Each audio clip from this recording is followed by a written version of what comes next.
Malicieux, insondable, adorable. Impossible de vivre avec eux, ou sans eux. Ce sont tout sauf des chiens. Et il arrive souvent qu'on ne comprenne rien à leur comportement bizarre. Les chats font toutes sortes de choses étranges et drôles. Ils veulent juste s'amuser. Se pourrait-il que nos charmants compagnons soient en fait des prédateurs très bien déguisés? Il a des griffes pour s'emparer des proies. Vous voulez savoir ce qui se passe dans la tête de Minet? Regardez, et vous le saurez.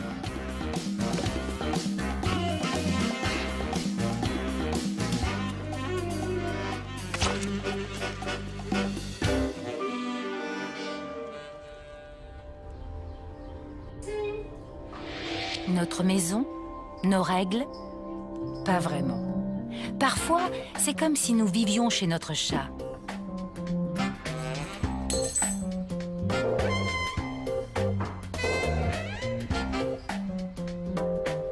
On dirait qu'ils nous connaissent bien mieux que nous ne les connaissons.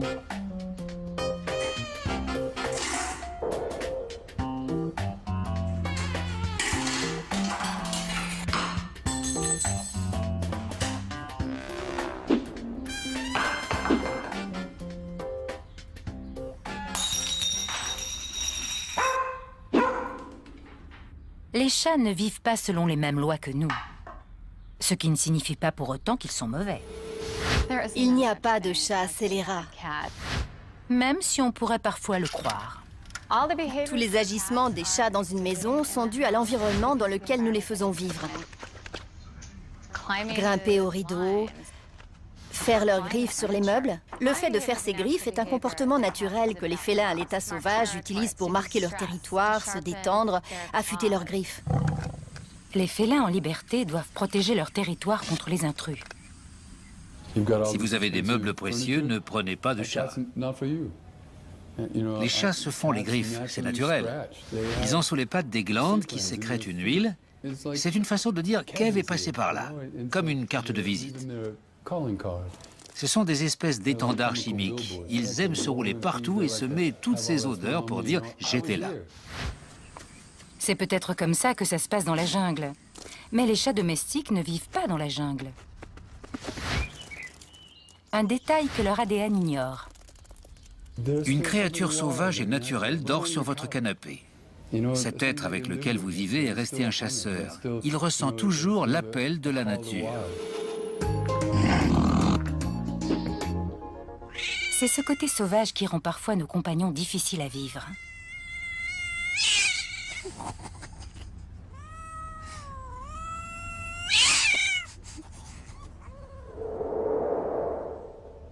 Lily est une chatte asociale qui attaque ses proches, tout comme les inconnus. La spécialiste Michelle Nagelschneider est là pour l'aider. Coucou, ma jolie. Elle est inquiète. Tout va bien.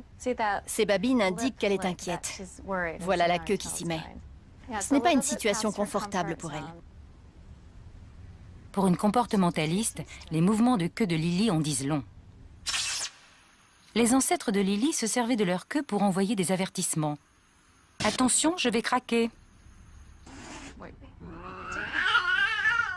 Tout va bien. Tout va bien, Lily. Calme-toi. Elle est en mode peur. Du coup, elle dirige son agression contre vous. Elle essaie de vous griffer et de vous mordre. Elle cherche la sécurité, c'est un instinct de survie. Elle n'est pas méchante. Son comportement est tout à fait normal pour un chat qui n'a pas été correctement socialisé dans son jeune âge. Il y a beaucoup de chats comme elle. Ils sont juste réactifs, plus sensibles à ce qui les entoure. Ils ont le comportement typique d'un félin sauvage.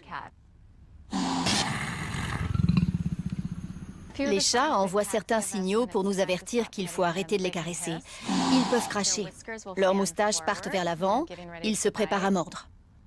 Certains chats vont se raidir. Tous ces signes indiquent que les caresses ont assez duré. Que se passe-t-il si vous arrêtez de la caresser? Ce grognement est un signal qu'ils adressent aux autres chats. pour leur dire « laissez-moi tranquille ». Si vous arrêtez de la caresser, elle devrait arrêter de grogner. Arrête de la toucher. Tu vas bien? Oh, elle se sauve. À partir du moment où ils ont peur, il n'est pas évident de les calmer. Les chats n'utilisent pas le langage des humains.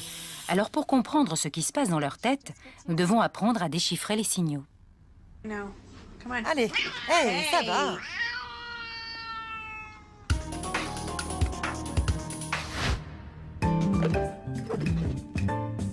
Les chats sont d'une indécrottable curiosité. Ils n'arrêtent jamais de fourrer leur nez partout. Qu'est-ce que tu fabriques? En voilà un qui a acheté un chat en sac.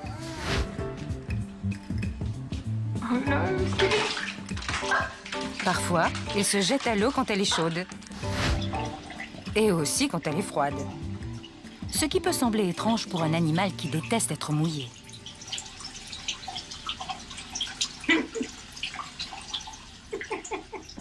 Certains chats sont attirés par l'eau, surtout si elle sort d'une fontaine ou d'un robinet, quand elle est en mouvement. C'est instinctif chez eux, il faut qu'ils trouvent une source d'eau fraîche. De nombreux propriétaires de chats ignorent que les félins sauvages préfèrent boire de l'eau située à distance de leur proie morte. Dans une maison, leur nourriture représente leur proie morte, et elle pourrait contaminer leur source d'eau avec des bactéries.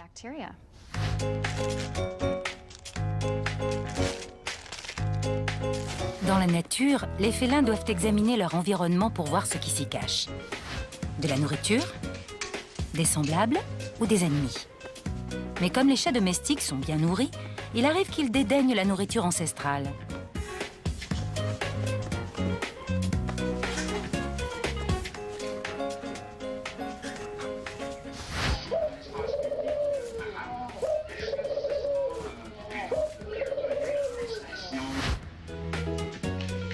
Tous leurs comportements ne sont pas instinctifs. Certains, comme le fait que les chiens sont des ennemis, doivent leur être enseignés par leur mère. Séparer trop tôt un chaton de sa mère, et voilà le résultat.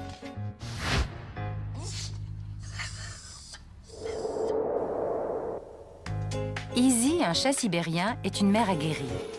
Elle vient de mettre au monde sa 3e portée. Juste après la naissance de ses petits, Izzy fait une chose assez étonnante, pour nous du moins.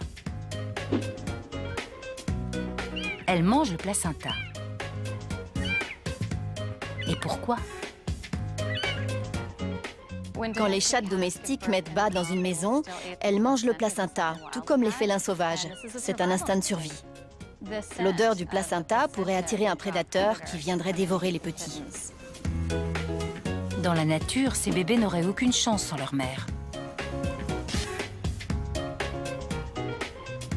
Les chatons sont aveugles et sans défense pendant 3 semaines. Ils dépendent entièrement de leur mère. Izzy sait par instinct qu'elle doit garder ses petits réunis. Pas seulement parce que c'est plus facile pour les surveiller. Les nouveau-nés ne peuvent pas réguler la température de leur corps. Dans la nature, ils pourraient souffrir du froid. Mais en groupe, ils se tiennent chaud.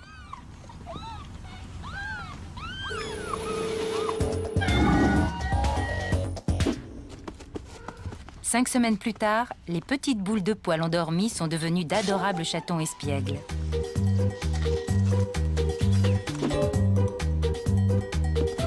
Mais tout ce chahut et cette agitation ont une raison d'être. Lorsque les félins sont tout jeunes, ils doivent affiner leur technique de chasse. Pour cela, ils doivent pratiquer toute une série d'exercices psychomoteurs qui leur sont indispensables pour être plus tard de grands chasseurs. Tels que l'affût, la morsure d'attrape, bondir, la morsure mortelle, ils doivent s'entraîner sans cesse.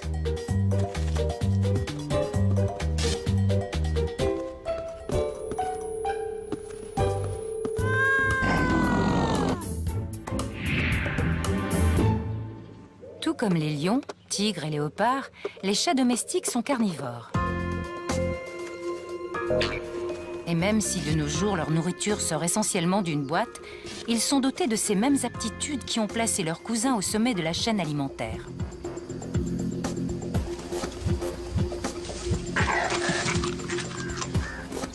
Cet animal a l'équipement typique d'un carnivore. Il a des griffes pour s'emparer de ses proies. Il a des crocs pour harponner leur cou. Ce sont de redoutables chasseurs. Les scientifiques estiment qu'aux États-Unis, ils tuent chaque année des centaines de millions d'oiseaux et plus d'1 milliard de petits mammifères.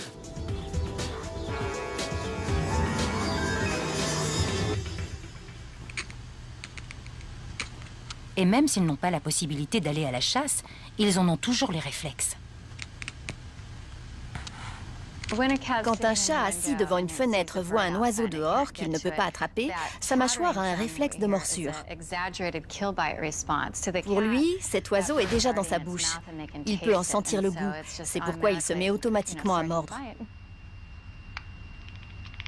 Les chats domestiques n'ont peut-être plus besoin de tuer pour survivre, mais leur amour de la chasse n'en a pas pour autant disparu. Chez le chat, l'instinct de chasseur est le plus puissant de tous.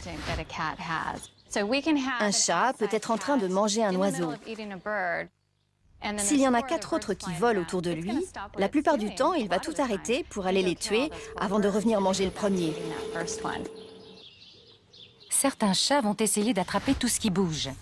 Insectes, mulots et même les objets inanimés. Mais la capture n'est pas toujours la fin de l'histoire. Sparky! Ma chérie, tu joues avec une souris morte. Sparky, la tueuse de souris. Les chats jouent avec leur nourriture.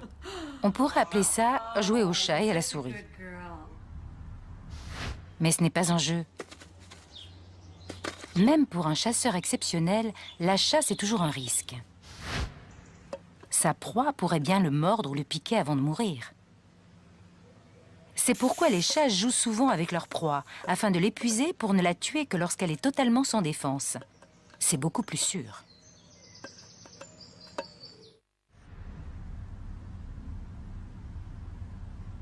Aux États-Unis, 2 tiers des chats domestiques ne sortent jamais de chez eux. Mais s'ils arrivent à franchir la porte d'entrée, ils peuvent parcourir de très grandes distances. En Angleterre, un groupe de chats est surveillé de très près.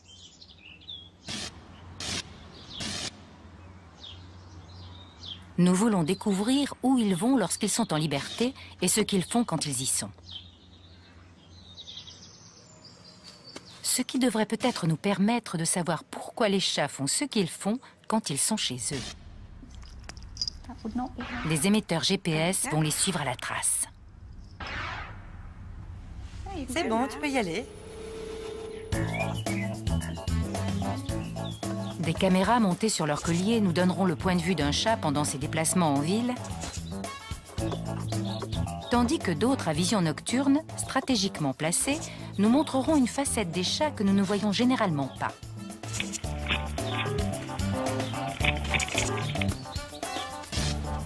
Nos premiers participants sont Bootsy le balourd et sa sœur Jinxie la dégourdie. La chatière est installée depuis quelque temps et Jinxie la franchit toujours allègrement. Bootsy, lui, est moins emballé.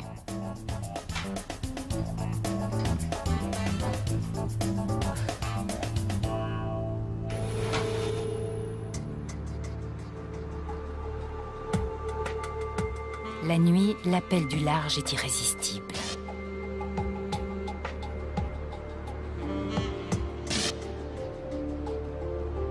Tout comme leurs cousins sauvages, les chats sont équipés pour être des chasseurs nocturnes. Et même s'ils n'ont pas faim, c'est une seconde nature chez eux.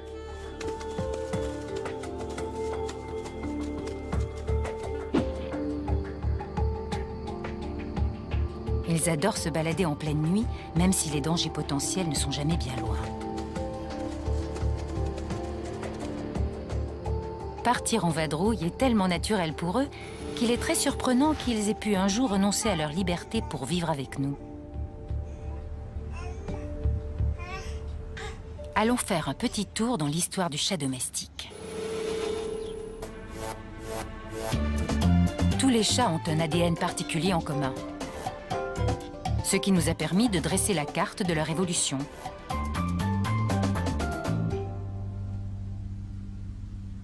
L'ancêtre du chat domestique peut être identifié à l'aide de marqueurs génétiques.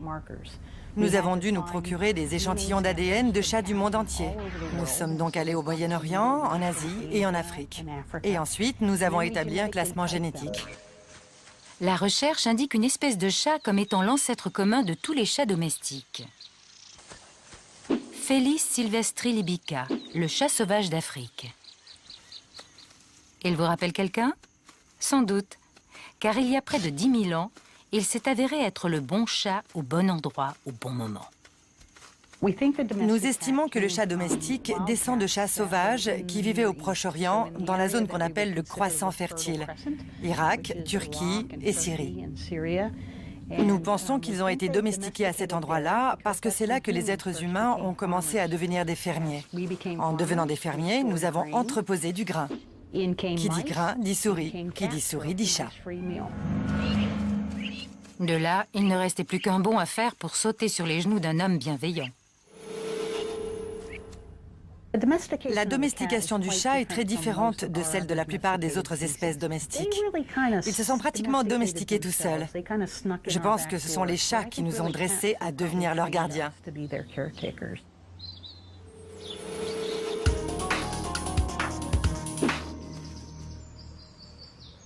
Aucune autre espèce n'est ainsi passée de l'état de chasseur solitaire à celui de compagnon de l'homme. C'est la preuve de leur faculté d'adaptation.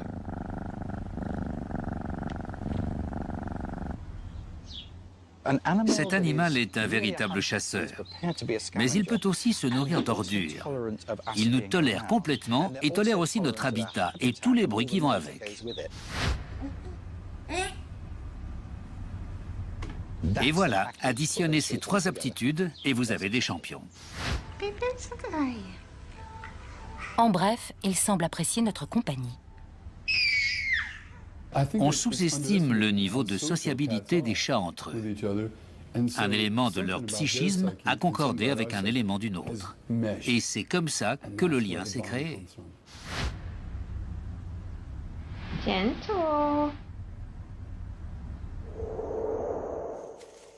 Nous savons maintenant pourquoi les chats sauvages se sont peu à peu rapprochés de l'homme. Et nous savons aussi comment ils se sont adaptés à un environnement et à un rôle très différent de ceux pour lesquels la nature les avait conçus. Quant à ceux qu'ils nous apportent et les raisons pour lesquelles ils nous attirent autant, c'est une autre histoire.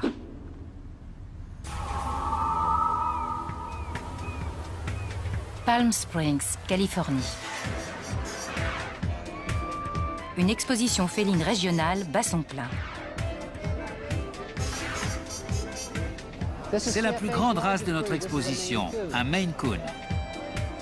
Ils ont une petite queue.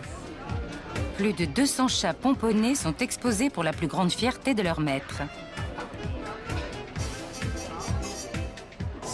Idiot mais ravissant. Ce n'est pas parce que tous ces gens adorent les chats qu'ils les aiment pour les mêmes raisons. On peut voir les rayures sur sa queue et sur sa tête. Il est tout rayé. Certains sont séduits par leur lien de parenté avec des créatures beaucoup plus dangereuses. Quand on regarde des tigres ou des lions et un chat domestique, on voit bien qu'ils se ressemblent. Ça m'impressionne qu'ils soient cousins avec ces splendides félins sauvages. C'est une race qui existe à poil long et à poil ras. Celui-ci est à poil long. D'autres aiment les chats qui n'ont pas l'air d'être ce qu'ils sont. Ma race préférée, c'est le Maine Coon. Je les aime parce qu'ils sont comme des chiens. Ce sont des chiens déguisés en chats. Il doit y avoir une fermeture éclair quelque part par là. Où est-elle? D'autres encore sont attirés par leur esprit plutôt que par leur physique. Enfant, je n'ai jamais pu avoir de chat. J'ai eu un chien, une tortue, mais mes parents n'aimaient pas les chats. J'en ai eu un par hasard et je suis tombée amoureuse de son intelligence. C'est mon second champion à poil long de la journée.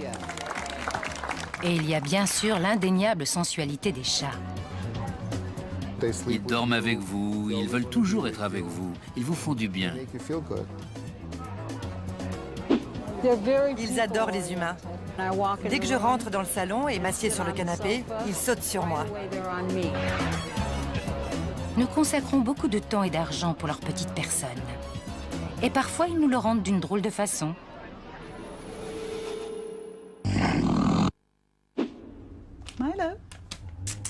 Milo vit avec ses sœurs Meg et Molly et ses maîtres Karen et Bill.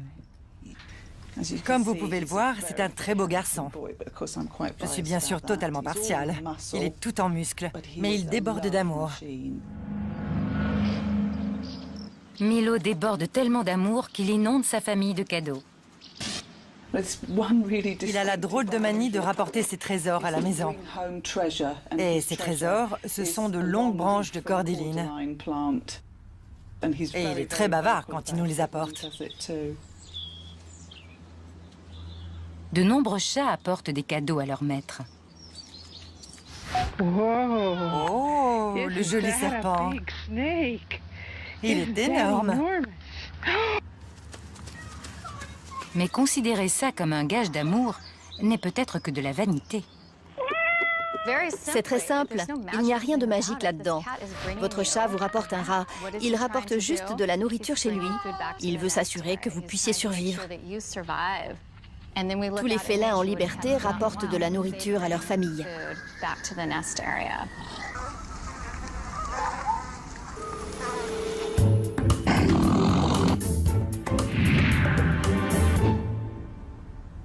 Dix 10 000 ans après avoir quitté l'état sauvage, les chats doivent encore apprendre à être nos amis.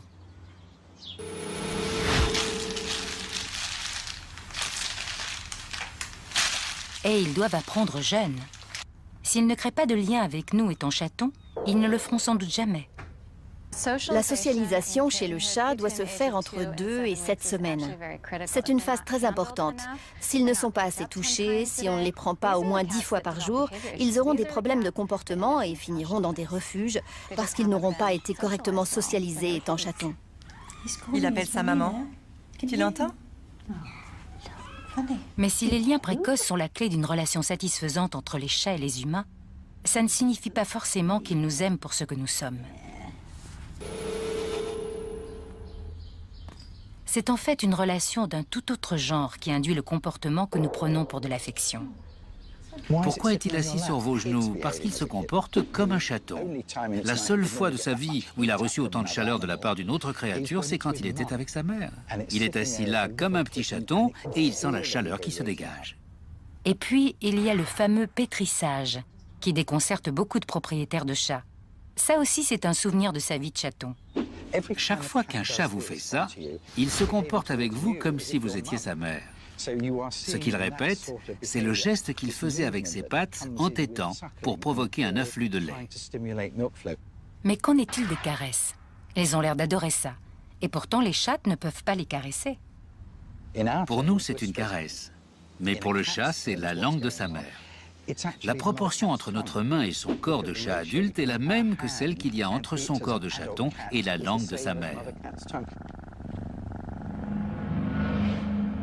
Et ces ronronnements, c'est forcément de l'amour, non? Le ronronnement nous en apprend énormément sur le chat. C'est un phénomène très spécifique. Le ronronnement est propre au chaton. Ce n'est que par réflexe qu'il se produit à l'âge adulte. Ils doivent être capables d'émettre un son pour leur mère et vice-versa. Ce son ne doit être entendu par personne et surtout pas par les mauvais éléments qui pourraient s'en prendre à eux. Le ronronnement est la meilleure chose au monde pour garder les chatons et leur mère ensemble, tranquillement.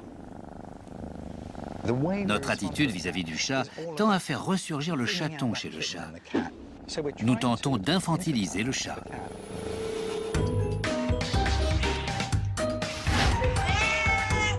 Les chats domestiques sont très bavards, surtout avec leur maître. Ils utilisent 23 différentes sortes de ronronnements, grognements, crachements et miaulements pour nous parler. La vocalisation est réservée aux êtres humains, beaucoup plus qu'aux autres chats.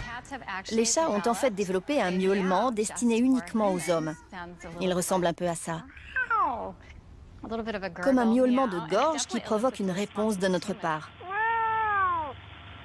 Ils se sont aussi adaptés aux bruits propres à l'univers des humains.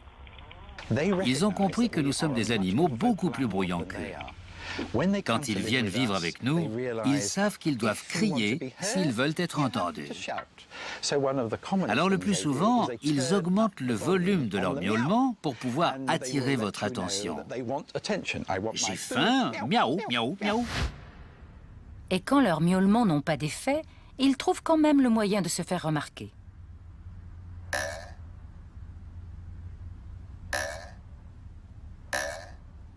Quand j'étais enfant, je regardais mes chiens et je leur disais « J'aimerais tellement que vous puissiez me parler. J'aimerais pouvoir comprendre vos pensées. » Avec les Siamois, on sait très bien à quoi ils pensent. Samuel? Quoi? Qu'est-ce qu'il y a?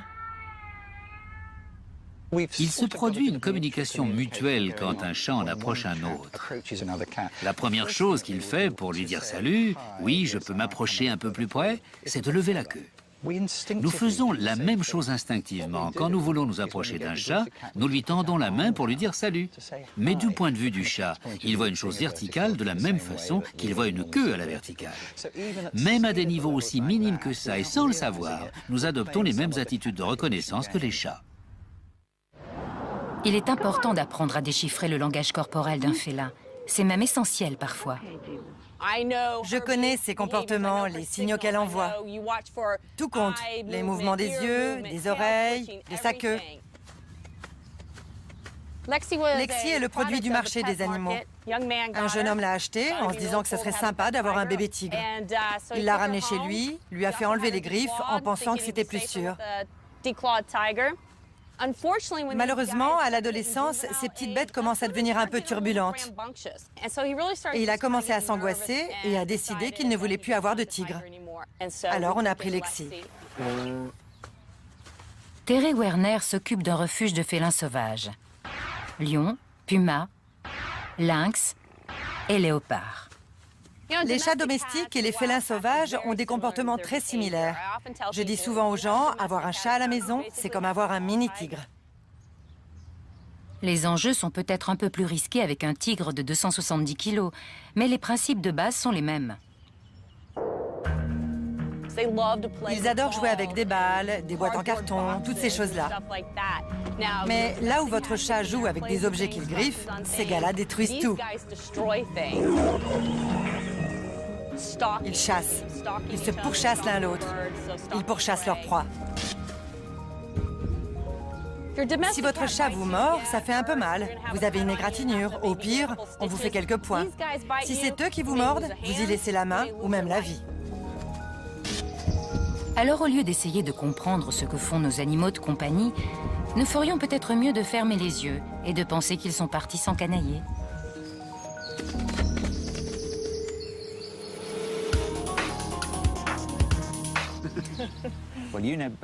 Roger Tabor, quant à lui, veut juste savoir jusqu'où ils vont quand nous les perdons de vue.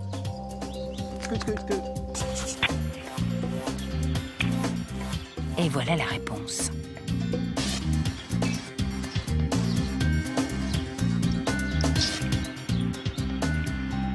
Là, nous avons Patch. Patch est une vieille dame de 13 ans. Ce qui ne veut pas dire qu'elle soit casanière. Ses maîtres ignorent tout de son jardin secret. Elle fait peut-être partie d'un orchestre de jazz comme les Aristochats, qui sait? Elle a le comportement classique d'une chatte. Les chattes typiques ont leur jardin et un peu de celui des voisins. La plupart des chats préfèrent aller faire leurs besoins dans les jardins avoisinants plutôt que dans le leur. Dans la nature, il est crucial pour la survie d'un animal de marquer, patrouiller et défendre son territoire, que ce soit pour protéger sa nourriture, sa partenaire ou sa progéniture. Il est difficile d'imaginer que ça puisse être aussi primordial pour une chatte qui dispose du vivre et du couvert. Mais c'est le cas. C'est du moins ce que les gènes de Patch lui disent. Le territoire de Patch couvre une petite zone de jardin des deux côtés de sa rue. Ce qui signifie qu'elle s'aventure rarement au-delà de 90 mètres de chez elle. Cracher, griffer et se frotter sont autant de façons de dire à d'éventuels rivaux « ce fief est le mien ». L'étude de Roger révèle comment les chats équipés d'un collier GPS se sont partagés le quartier en territoires organisés autour de leur domicile. Mais les maîtres de Milo le Vandale ignorent qu'il est l'Alexandre le Grand des chats du quartier. Attention, tenez-vous prêts. Milo est en train de conquérir le monde. Milo est un voyageur au long cours. Son territoire englobe une quarantaine de jardins et traverse plusieurs grandes artères. Il est 20 fois plus étendu que celui de la vieille dame Patch. Si le domaine de Milo est aussi vaste, et comparé à celui de n'importe quel chat domestique, il est immense, c'est parce qu'il est stressé.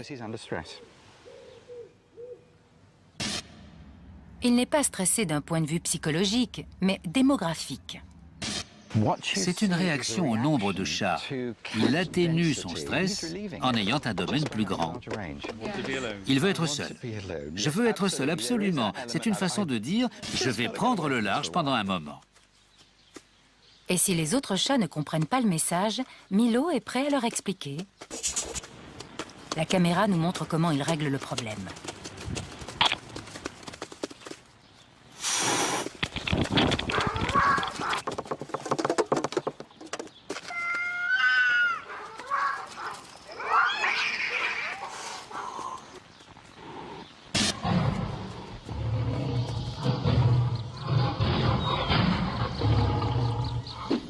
Dans la nature, les félins mâles s'accouplent avec le plus grand nombre de femelles possible. Nos chats ont exactement les mêmes priorités, et c'est aussi pour cela qu'ils défendent leur territoire contre les intrus.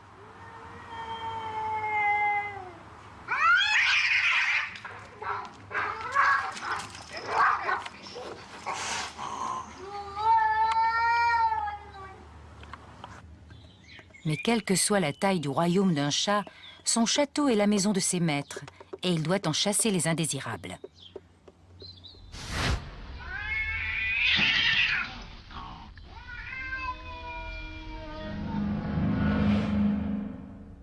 Megan vit dans un appartement près de San Francisco avec ses 3 chats.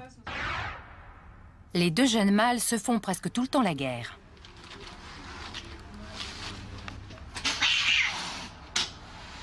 Tout comme les adolescents, ils essaient constamment de défendre leur position et de montrer à l'autre qui est le chef. L'appartement de Megan est petit et il leur est difficile de s'éviter.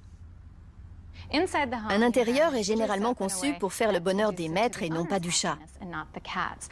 Alors quand les chats sont en conflit avec le partage de l'eau, de la nourriture, de leur caisse, le comportement territorial commence à se manifester et l'hostilité s'installe entre eux. Edix, ça suffit! Vous avez sans doute déjà remarqué que les chats veulent toujours s'installer le plus haut possible dans la pièce où ils sont. Quand un chat est posté en hauteur, plus haut que les autres chats, il affirme son autorité. Il peut sauter et attaquer les autres. Il voit une plus grande étendue du territoire. Tout ça signifie « je suis le chat dominant, je peux regarder de haut mes sous-fifres ». Tout comme dans les guerres entre humains, les 2 côtés veulent contrôler le territoire le plus élevé. Et ce qui vaut pour les chats domestiques vaut aussi pour les chats errants.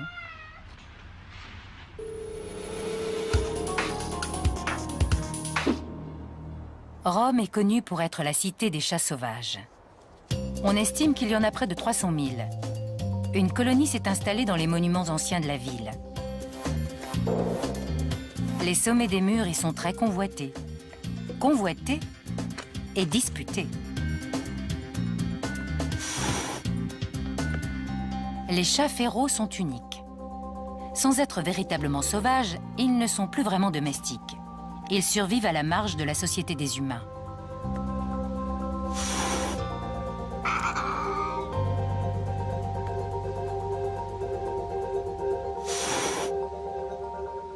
Quelles que soient les concessions que les chats sauvages ont faites il y a près de 10 000 ans pour s'entendre avec nous, ceux-là n'en font plus.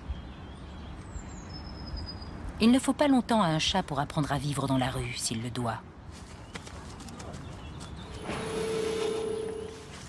Après le passage de Katrina, nous sommes allés récupérer les chats dans les rues. Et après 2 semaines, beaucoup d'entre eux attrapaient des oiseaux et s'en sortaient pas forcément très bien, mais beaucoup mieux qu'un chien ne l'aurait fait. Un chat domestique, comme celui que vous avez chez vous, peut très facilement retrouver sa nature sauvage. En l'espace d'une génération, il peut devenir un chat féral et s'en tirer très bien tout seul. C'est ce qu'il y a d'unique chez le chat. Les ancêtres de ces chats féraux étaient peut-être des animaux de compagnie qui se sont retrouvés à la rue. Quelques générations plus tard, leurs descendants ont un mode de vie qui n'appartient qu'à eux. En les observant, on peut avoir une idée de la façon dont les choses devaient se passer il y a plusieurs millénaires, quand les premiers chats sauvages ont commencé à rôder près des campements humains. Quel que soit l'endroit où les chats domestiques vivent en communauté, ils adoptent une identité de groupe et une hiérarchie, tout comme les lions. Il est important d'avoir la même odeur que le reste de la bande. La toilette n'est pas qu'une question de propreté. Elle permet de transmettre l'odeur aux autres. Il en va de même pour les chats. Les chats se lèchent entre eux. C'est comme ça qu'ils créent des liens, mais ça crée aussi une odeur commune au groupe. L'odeur est primordiale pour les chats. S'ils ont tous la même odeur, ils ont le sentiment d'appartenir à un groupe. Ils se sentent intégrés et entourés d'amis. Alors, quand votre chat se met à vous lécher, ça ne signifie pas forcément que vous avez besoin de prendre un bain. C'est peut-être sa façon de vous dire qu'il vous considère comme un membre de sa famille.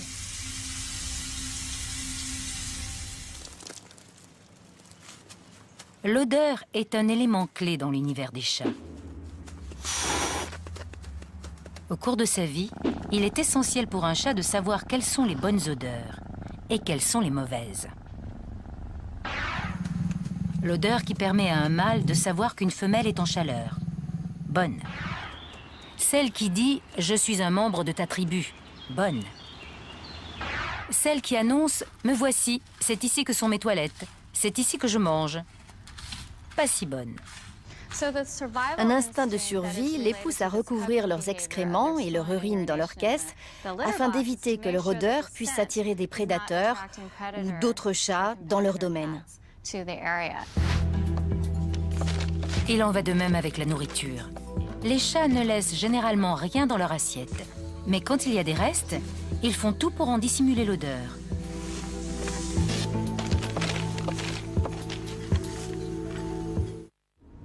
La relation homme-chat semble profiter aux deux parties. Nous avons la compagnie d'un splendide animal. Ils ont la sécurité, le gîte et le couvert. Mais c'est nous qui en établissons les règles. Un chat errant est très différent d'un chat persan, choyé et dorloté qui vit dans un appartement au 13e étage avec ses maîtres. Ses pattes n'ont peut-être jamais touché le pavé, il n'est jamais sorti de sa vie. Quand nous gardons des chats en captivité dans nos maisons, ils n'ont pas toujours la possibilité d'exprimer leur vraie nature. Si vous demandiez à un chat quelle serait sa journée idéale, il ne vous dirait pas que c'est celle qu'il vit avec vous.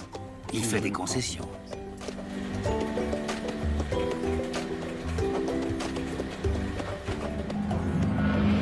Kevin Fitzgerald soigne des animaux depuis 30 ans. Et même dans ce court laps de temps, il a vu les choses changer.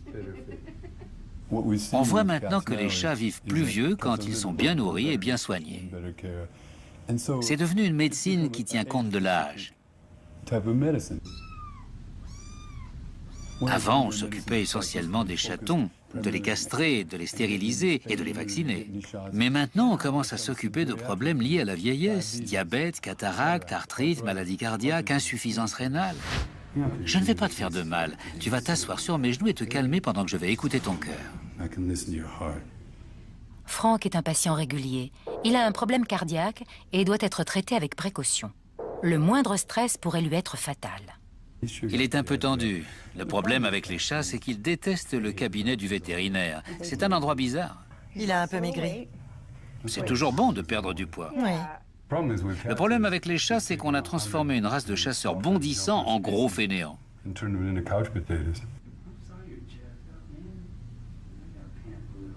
Regardez les espèces sauvages. À l'école vétérinaire, on plaisantait en disant qu'il n'y a jamais de gros lions. Si nous devions chasser tout ce que nous mangions, nous serions très minces, nous aussi. L'obésité est l'un des problèmes majeurs que je rencontre. Je ne suis pas certain que les chats soient faits pour manger autant et aussi souvent que nous. C'est un véritable problème avec les Américains. C'est une bouchée pour moi, une bouchée pour toi.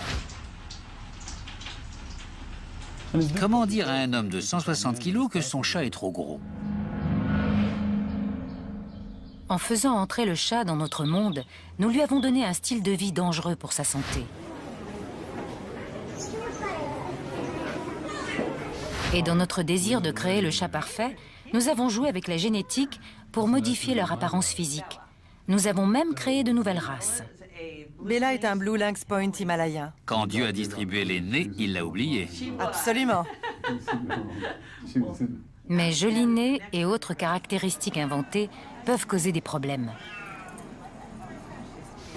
Maintenant, les chats persans ont une belle tête.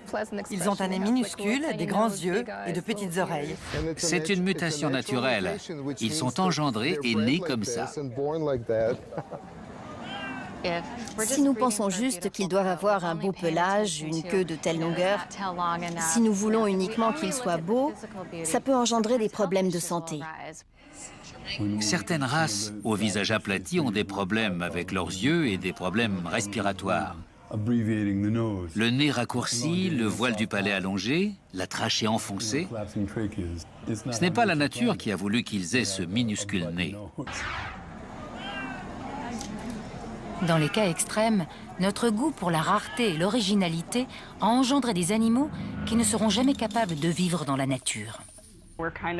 Nous créons des chats de marque qui n'ont absolument rien à voir avec les chats qui vivaient au siècle dernier.